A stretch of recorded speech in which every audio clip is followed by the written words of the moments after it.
Hello tout le monde, j'espère que vous allez bien. Cette semaine, j'avais envie de partager avec vous ma dernière lecture, Galatée de Madeline Miller, que j'ai juste adorée. C'est vraiment une super nouvelle. Et en fait, il s'agit de la suite de la nouvelle Pygmalion qui a été écrite donc par Ovide dans son ouvrage Les Métamorphoses. Alors pour ceux qui ne connaissent pas Ovide et les Métamorphoses, il s'agit en fait d'un ouvrage qui rassemble plus d'une centaine de textes courts où Ovide va se réapproprier les mythes grecs et latins. Et donc vous allez avoir des histoires sur l'origine de l'univers, les différentes histoires de héros, de dieux, etc. Et il y a sûrement en fait des noms qui vous sont déjà familiers, comme l'histoire d'Icare, celui qui a voulu voler jusqu'au soleil. Et il avait donc créé des ailes qu'il avait assemblées avec de la cire. Et au fur et à mesure donc, qu'il se rapprochait du soleil, la cire a fondu et il est retombé. On a aussi l'histoire du Minotaure, l'histoire de Dédale. Voilà, il y a comme ça pas mal d'histoires en fait autour des mythes grecs et latins. Et notamment l'histoire de Pygmalion, qui est en fait un sculpteur qui est déçu par la jante féminine et qui du coup n'a pas encore trouvé sa compagne et ne s'est pas marié et a décidé donc en utilisant comme pierre l'ivoire, donc une pierre blanche qui est aussi voilà, synonyme, parce que c'est la blancheur synonyme de pureté dans la mythologie, et décide donc de créer sa femme idéale. Donc il crée cette statue et on tombe amoureux tellement il trouve sa statue belle.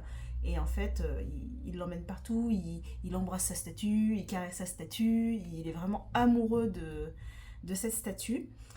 Et lors d'une fête, donc à la gloire de Vénus, il fait cette prière en fait de trouver une femme aussi belle que sa statue.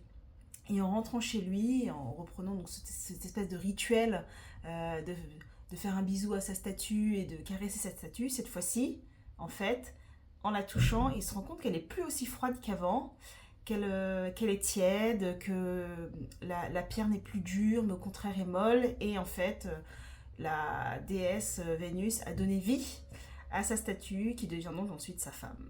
Donc ça c'est pour la partie mythe de Pygmalion chez Ovide. Et en fait, dans ce récit Galatée de Madeline Miller, cette fois-ci, on se situe quelques années après.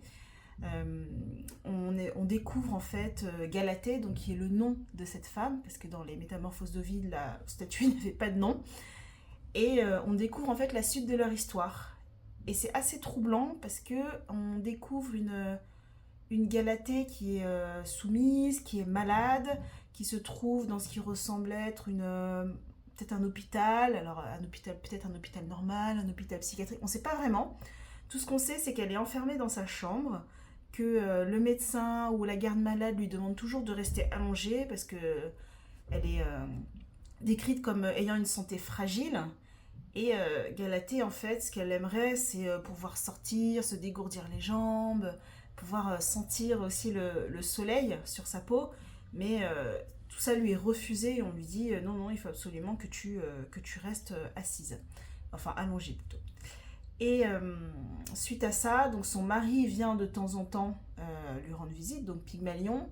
Sauf que c'est très étrange. Quand il entre en fait dans la chambre, il y a une espèce de jeu de rôle assez toxique qui se met en place où Galatée doit être allongée, immobile, faire comme si elle était une statue et écouter en fait son mari faire des prières et se lamenter qu'il ne trouve pas de femme jusqu'au moment où hop, elle commence à se réveiller. Et on a du coup cette scène qu'on a dans le Pygmalion d'Ovide où il découvre en fait que la statue est vivante, qu'il rejoue sans cesse. C'est un peu une histoire de jeu de rôle, de fantasme où il recrée cette rencontre et ensuite, après cette rencontre, ils font l'amour.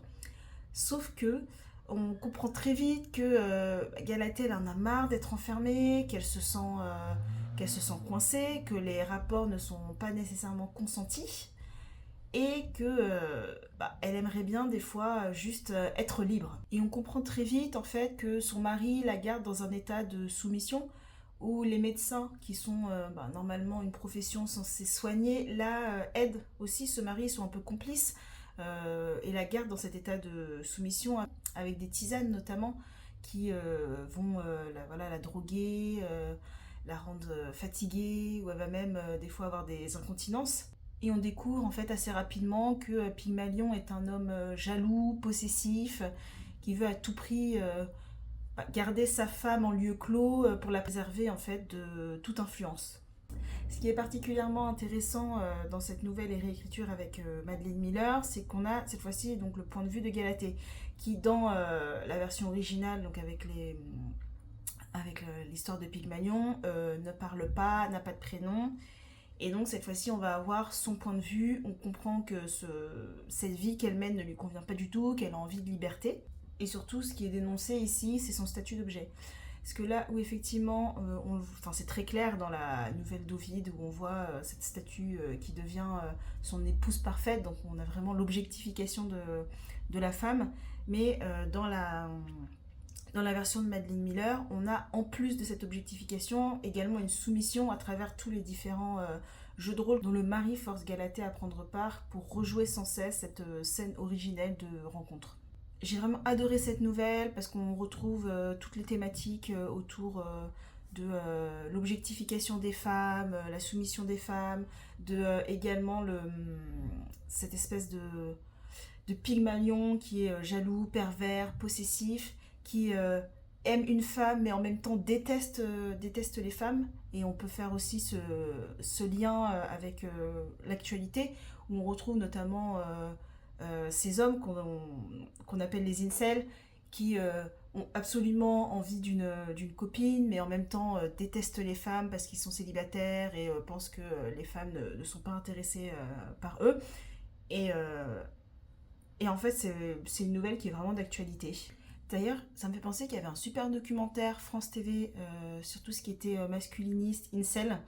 Je mettrai le lien en commentaire, enfin en description plutôt, parce qu'il était vraiment hyper intéressant. Et surtout, je vous invite à lire cette nouvelle parce qu'elle est vraiment très rapide. Et je pense que voilà, dans les prochains mois, je lirai aussi Circé et Le Chant d'Achille, que j'ai pas encore lu, de Madeline Miller et qui me donne vraiment envie. Donc voilà, bon week-end à tous!